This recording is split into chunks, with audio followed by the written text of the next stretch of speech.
చేపలు ప్రమాణ స్వీకారం 12:30 గంటలు దాటిన తర్వాత వారు నాకు సమయం ఇవ్వడం జరిగింది. అయితే ఇందున సుమారు 10 మంది సభ్యులకి అనుమతి ఇవ్వడం జరిగింది. ఈ రోజు ఉన్నటువంటి పరిస్థితుల్లో అటు ప్రోటోకాల్ కానీ ఇటు జరుగుతున్నటువంటి భారతదేశంలో ఉన్నటువంటి ఆంతరంగిక శాంతి భద్రతల దగ్గర అభ్యర్థులకు కూడా ఆ 10 మందిని కన్ఫైన్ చేయడం జరిగింది. కాబట్టి వీరందరి సమక్షంలోని ఈ నెల 29వ తేదీన నేను పూర్తి స్థాయి ప్రమాణ స్వీకారం చేసి మీ అందరికీ కూడా తెలుసు. ఆంధ్రప్రదేశ్లో భారతీయ జనతా పార్టీ యొక్క స్పష్టం చేసింది కేంద్ర భారతీయ జనతా పార్టీ. 2 స్పష్టమైనటువంటి సంకేతాలు ఈ సమాజానికి భారతీయ జనతా పార్టీ నాయకత్వం తెలియజేయడం జరిగింది.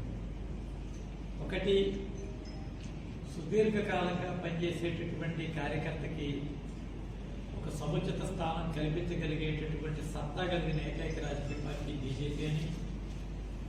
2, ఒక వెనుకబడిన తరగతుల వ్యక్తులకి సముచితమైనటువంటి స్థానం కల్పించగలిగేటటువంటి అవకాశం కూడా ఒక భారతీయ జనతా పార్టీలో ఉందనేటటువంటి 2 స్పష్టమైనటువంటి సంకేతాలు నా యొక్క ఎంపిక ద్వారా ఈ సమాజానికి తేగలిగింది. దేశంలో అత్యున్నతమైనటువంటి సభకి ఎంపిక చేసేటువంటి విషయంలో కేవలం కులము మతమే ఆధారం కాకుండా పార్టీ పట్ల